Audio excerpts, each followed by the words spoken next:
Suspense और thrill से भरपूर इस मूवी की शुरुआत दो लड़कों को दिखाते हुए होती है, जहां एक लड़का दूसरे लड़के को बोलता है कि उसके पापा ने एक मूवी में एक्टिंग की है, जिस पर वो लड़का उसे कहता है कि तुम पागल वागल हो क्या, तुम्हारे पापा ने कब मूवी में काम किया। जिस पर वो उसे एक क्लिप दिखाता है जिसमें उसका बाप एक और आदमी के साथ मिलके एक लड़की को उठा के कहीं ले जा रहा होता है और साथ उसे बताता है कि यही वो क्लिप है मूवी का जिसमें मेरे बाप ने काम किया था। अब यहाँ से सीन प्रेजेंट में आता है और एक पुलिस ऑफिसर को दिखाया जाता है जिसका नाम विवेक होता है और यही इस मूवी का मेन कैरेक्टर होता है। विवेक को गैम्बलिंग के एक केस में 2 नंबरी की वजह से ड्यूटी से सस्पेंड कर दिया जाता है और वो आजकल घर में अपनी फैमिली के साथ टाइम गुजार रहा होता है। विवेक की एक गर्लफ्रेंड भी होती है जिसका नाम चांदनी होता है और वो भी विवेक के मुख्तलिफ केसेस में हेल्प करती रहती है। दूसरी तरफ एक आदमी को दिखाया जाता है जिसका नाम राजेंद्र होता है और वो अपने गाँव जाते हुए जंगल में गाड़ी रुकवा के एक वीरान जगह पे चला जाता है। ये वही जगह थी जहां आज से 40 साल पहले एक लड़की का कत्ल हुआ था और उस लड़की को राजेंद्र ने अपने दोस्त फ्रांसिको के साथ मिलकर कत्ल किया था।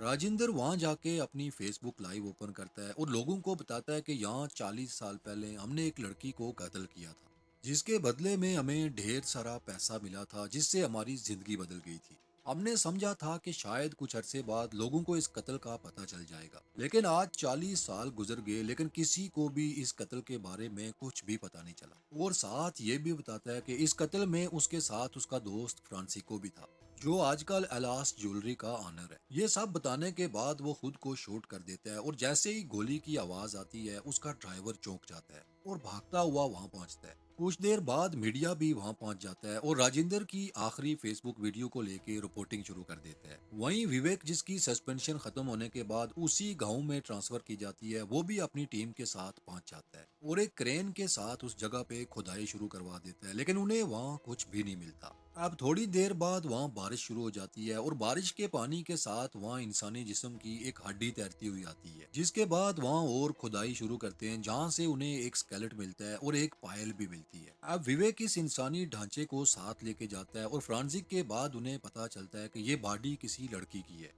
जिसके बाद विवेक राजेंद्र की फैमिली को ढूंढ के उनके घर जाता है और उनसे उस कत्ल के बारे में पूछता है, जहां राजेंद्र की बीवी, जो उसके साथ नहीं रहती थी, उसे बताती है कि उसे राजेंद्र के पास्ट के बारे में कुछ खास नहीं पता। अब मूवी आगे बढ़ती है और विवेक अपनी टीम के साथ 1985 में मिसिंग होने वाली लड़कियों की फाइलें चेक करने लगता है। विवेक की गर्लफ्रेंड चांदनी भी इस केस की गुत्थी को सुलझाने में उसकी मदद कर रही होती है। अब विवेक वो फाइल्स देखने के बाद वो फाइल लेके एक एक आदमी के घर जाता है जिनकी बेटियां मिसिंग थी और उनसे पूछता है कि क्या ये फाइल आपकी बेटी की है, लेकिन सब उसे मना कर देते हैं। अब इस सब के दौरान विवेक को राजेंद्र के दोस्त फ्रांसिको के घर का पता चल जाता है, जहाँ जाने पे उसे पता चलता है कि फ्रांसिको यहाँ नहीं रहता अब, और साथ ये भी पता चलता है कि उसे बहुत सारी बीमारियां भी लगी हैं और फ्रांसिको का एक बेटा भी है, लेकिन वो कभी अपने बूढ़े बाप को मिलने या देखने नहीं आया। अब करते करते आखिर विवेक को एक बूढ़ा आदमी मिलता है जो वो पायल देख के उसे बताता है कि ये पायल उसकी बेटी की है। जिसके बाद विवेक उस आदमी को फोरेंसिक लैब भेजता है ये कंफर्म करने के लिए कि उसका डीएनए उस लड़की से मिलता भी है कि नहीं। अब इस केस में इन्वेस्टिगेशन के दौरान विवेक को एक विंसेंट नामी आदमी का पता चलता है, जिसके बारे में मजीद जानने के लिए वो एक बूढ़ी औरत से मिलता है और उससे विंसेंट के बारे में पूछता है। वो बूढ़ी औरत उसे बताती है कि विंसेंट उस गांव का सबसे ज्यादा काबिल लड़का था।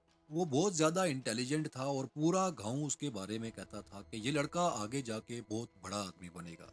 लेकिन वो 1985 में मुंबई शिफ्ट हो गया और वहीं उसने शादी कर दी। अब वो वहीं रहता है और उसके माँ बाप यहाँ बड़ी मुश्किल से अपना गुजारा करते हैं। ये सब जानने के बाद विवेक विंसेंट से मिलता है और उसे कहता है कि 1985 में आपके गांव में एक लड़की मिसिंग हुई थी, तब आप भी वहीं थे, क्या आपको इस बारे में कुछ पता है? जिस पर विंसेंट उसे बताता है कि हाँ ये सच है, मैं उसी गांव में था, लेकिन इस केस के बारे में मुझे कुछ नहीं पता। अब विवेक उसे बताता है कि राजेंद्र ने मरने से पहले एलास ज्वेलर के ओनर का नाम भी लिया था। ये सुन के विंसेंट थोड़ा घबरा जाता है क्योंकि एलास ज्वेलर का मालिक वही होता है। एलास उसकी वाइफ का नाम होता है और ये ज्वेलरी शॉप उसी के नाम पे थी। अब यहाँ से विवेक वापस जाता है और फ्रांसिक लैब से उसे खबर मिलती है कि उस बूढ़े का डीएनए उस लड़की के स्केलेट से मैच नहीं हो रहा। यानी वो बूढ़ा जिसने कहा था ये पायल मेरी बेटी की है, वो उसका बाप नहीं था। और साथ ही विवेक को एक और चौंका देने वाली खबर मिलती है कि उस बूढ़े की भी डेथ हो गई है। अब विवेक जाता है और उस बूढ़े के बेटे से मिलता है जो उसे बताता है कि उसकी बहन 16 साल की उम्र में गायब हो गई थी। हमने उसे बहुत ढूंढा मगर वो कहीं नहीं मिली। उस दिन आपने वो पायल दिखाई तो शायद मेरे पापा को लगा कि ये पायल हमारी बहन की है। अब इस सब के बाद विवेक को कुछ भी समझ नहीं आ रही होती कि इस केस को आगे कैसे बढ़ाया जाए। अब इसी दौरान विवेक को एक जबरदस्त आइडिया आता है। विवेक और उसकी टीम 1985 में गायब होने वाली लड़कियों की फाइल्स देख रही होती है, जहां उन्हें एक फाइल मिलती है जिसमें एक लड़की पे चीटिंग का इल्जाम होता है, यानी कि एक लड़की ने फ्रॉड किया और फ्रॉड करने वाली वो लड़की मिसिंग हो जाती है। और इस एफआईआर को लिखवाने वाले का नाम चंद्रपन होता है। विवेक चंद्रपन के बारे में पता करता है और उसे पता चलता है कि वो एक्टर है। अब विवेक चंद्रपन से मिलने जाता है और उससे एफआईआर के बारे में पूछता है। चंद्रपन उसे बताता है कि हाँ, ये एफआईआर मैंने करवाई थी क्योंकि उस लड़की ने मुझे चीट किया था। फिर वो उसे सारी बात बताता है कि वो लड़की एक जूनियर आर्टिस्ट थी। मैंने उसे एक रोल के लिए सिलेक्ट किया। एक दिन वो शूटिंग के लिए आई लेकिन शूट के दौरान बारिश शुरू हो गई जिसकी वजह से शूटिंग कैंसिल करनी पड़ी। लेकिन दूसरे दिन वो सेट पे नहीं पहुंची जिसकी वजह से प्रोड्यूसर ने मुझे बहुत सुनाई कि तुमने ये किस तरह की लड़की सिलेक्ट की है जिसे टाइम की वैल्यू का पता ही नहीं है। और यही वजह थी कि अगले दिन जाके मैंने उस लड़की पे चीट करने की एफआईआर करवा दी। अब विवेक उससे पूछता है कि क्या तुम उस लड़की के पेरेंट्स या किसी दोस्त को जानते थे, जिस पर चंद्रपन उसे बताता है कि मैं उसके किसी दोस्त को नहीं जानता था। हाँ, उसका चेहरा मुझे याद है और उसका नाम रेखा था। अब वो ऑफिसर को एक पुरानी वीडियो दिखाता है जिसमें रेखा भी होती है, लेकिन उस वीडियो में उसका चेहरा क्लियर नहीं आ रहा होता। अब यहाँ से कहानी फ्लैशबैक में जाती है जहाँ दिखाया जाता है कि चंद्रपन रेखा को सेट पे ले आता है। रेखा का बचपन से ये सपना होता है कि वो ममूटी की मूवी में एक्टिंग करे। उसे एक छोटा सा रोल मिलता है जहां उसने ढंग के कपड़े पहन के एक गाना परफॉर्म करना होता है। अब सीन दोबारा प्रेजेंट में आता है और विवेक को दिखाया जाता है जो इस स्केलेट का स्केच बनवाता है, और वो स्केच बिल्कुल रेखा से मिलता जुलता बनता है। इधर वेंसेंट को दिखाया जाता है जिसे इस स्केच के बारे में पता चलता है और वो चौंक जाता है और ये सोच के डर जाता है कि क्या वहां से मिलने वाली बॉडी रेखा की थी। इधर विवेक को दिखाया जाता है जो ममूटी की मूवीज की रिकॉर्डिंग देखने लगता है जहां उसे एक पाल नामी आदमी दिखता है जो रेखा की बहुत तारीफ कर रहा होता है और साथ ये भी कह रहा होता है कि जब रेखा पायल पहन के उसके पास से गुजरती है उसे बहुत अच्छी लगती है। ये सुन के विवेक का शक यकीन में बदलने लगता है और वो सोचता है कि इस बॉडी के साथ जो पायल मिली थी वो जरूर रेखा की ही थी। विवेक अभी ये देख ही रहा होता है कि उसे खबर मिलती है कि चंद्रपन को किसी ने कत्ल कर दिया है। चंद्रपन को असल में विंसेंट के आदमियों ने कत्ल किया था क्योंकि विंसेंट नहीं चाहता था कि ये केस आगे बढ़े।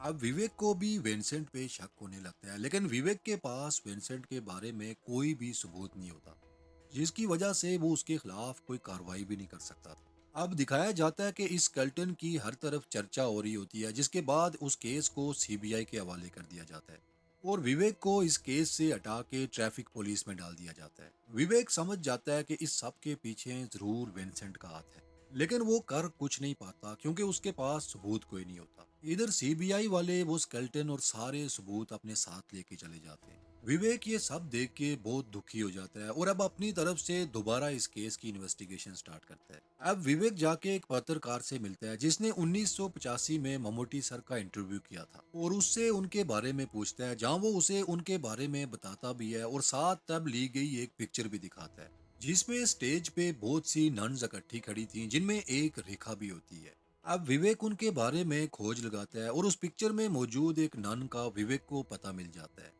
अब विवेक उससे मिलने जाता है और उसे एक पिक्चर दिखा के पूछता है कि क्या आप रेखा को जानती थी। वो नन उसे बताती है कि हाँ, ये बहुत अच्छी लड़की थी।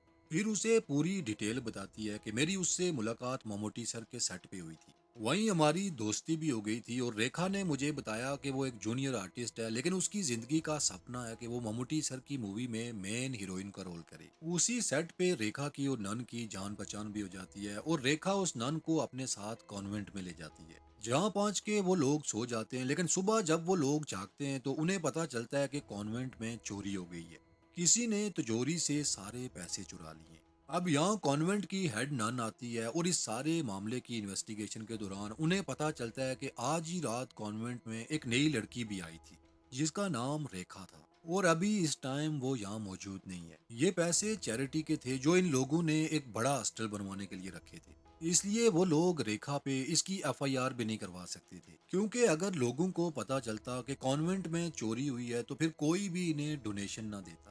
सब यही समझते कि उन्होंने खुद खा लिया सब। ये सारी कहानी विवेक को उस नन ने बताई थी। अब विवेक उससे पूछता है कि क्या आपको इस केस के बारे में कुछ और भी पता है, जिस पर वो नन उसे बताती है कि मुझे और तो कुछ नहीं पता। हाँ, उस वक्त की जो हेड नन थी उसकी डेथ हो चुकी है, लेकिन उसका बेटा इधर करीब में ही रहता है। अब विवेक वहां से चला जाता है और वापस जाके उसे एक और खबर मिलती है कि राजेंद्र को एक लड़का ब्लैकमेल कर रहा था। विवेक उस लड़के को ढूंढने निकलता है और उसे एक जगह ले जाके मारपीट करके उससे सारी कहानी गुलवा देता है। वो लड़का उसे बताता है कि राजेंद्र का एक राज हम लोग जानते थे और उसी की वजह से हम उसे ब्लैकमेल करके पैसे लेते थे। फिर वो उसे सारी बात बताता है कि कैसे बचपन में राजेंद्र और मेरे पापा ने एक लड़की को ठिकाने लगाया था और मैं ये समझता रहा कि उस लड़की को दफनाने का ये मूवी का सीन रिकॉर्ड हो रहा है, लेकिन जब वो मूवी रिलीज हुई तो उसमें वो सीन था ही नहीं।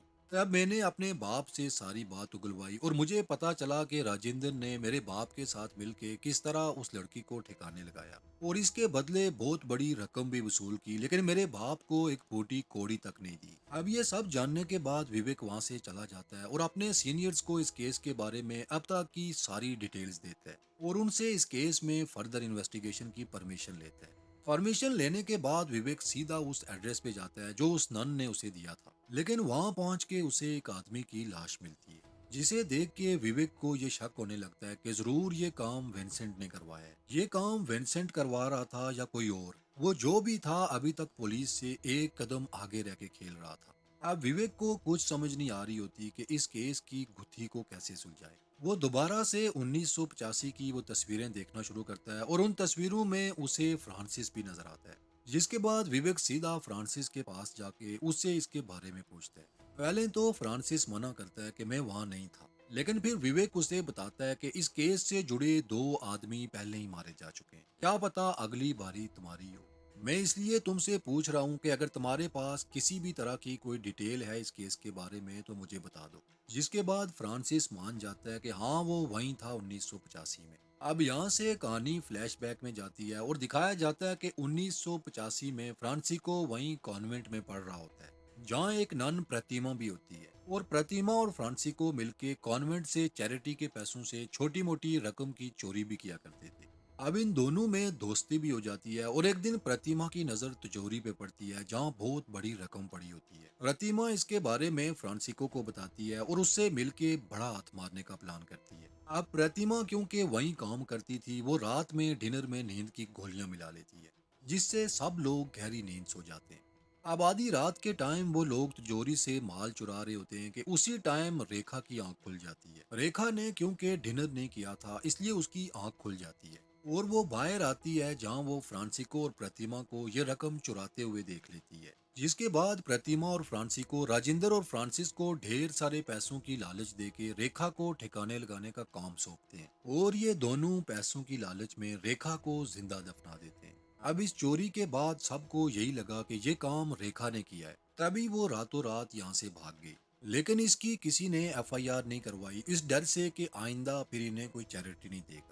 और प्रतिमा उस चोरी के बाद 4-5 महीने और वहीं कॉन्वेंट में जॉब करती रही ताकि उस पे किसी को शक ना हो। और फिर 5 महीने बाद जाके वो फ्रांसिको से शादी कर लेती है और अपना नाम भी चेंज करके अलास रख लेती है। उस लूटी हुई रकम से ये दोनों मिलके अलास ज्वेलर के नाम से कंपनी बनाते हैं और अब आके विवेक इस केस की गुत्थी को पूरी तरह सुलझा देता है, जिसके बाद वो जाके फ्रांसिको की वाइफ अलास को एक गिफ्ट भेजता है जिस पर उसका पुराना नाम प्रतिमा लिखा होता है, जिसे देख के वो दोनों समझ जाते हैं कि ये इंस्पेक्टर उनका सच जान चुका है। अब वो विवेक को रास्ते से हटाने की कोशिश करते हैं और अगले दिन एक तेज रफ्तार गाड़ी विवेक की गाड़ी को ठोक देती है, लेकिन विवेक इस एक्सीडेंट में बच जाता है। उसे जल्दी से हॉस्पिटल शिफ्ट किया जाता है जहां उसकी जान बच जाती है।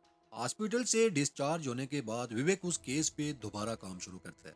इधर फ्रांसिको की बीवी भी समझ जाती है कि अब इनका बचना मुश्किल है और वो फ्रांसिको को कहती है कि मैं पुलिस में गिरफ्तारी देने के बजाय तुम्हारे हाथ से मरना पसंद करूंगी। फ्रांसिको भी उसकी ये आखिरी ख्वाहिश पूरी कर देता है और उसे शूट करके खुद को पुलिस के हवाले कर देता है। यूं रेखा के कातिल अपने अंजाम को पहुंच जाते हैं। इसके बाद दिखाया जाता है कि विवेक मणिपुर जाके रेखा की बहन से भी मिलता है, जो उसे रेखा की सारी स्टोरी बताती है। विवेक उसे रेखा की बॉडी से मिलने वाली पायल भी देता है और ममूटी सर की ऑटोग्राफ वाली पिक्चर भी देता है और इसी के साथ इस मूवी का दी एंड हो जाता है।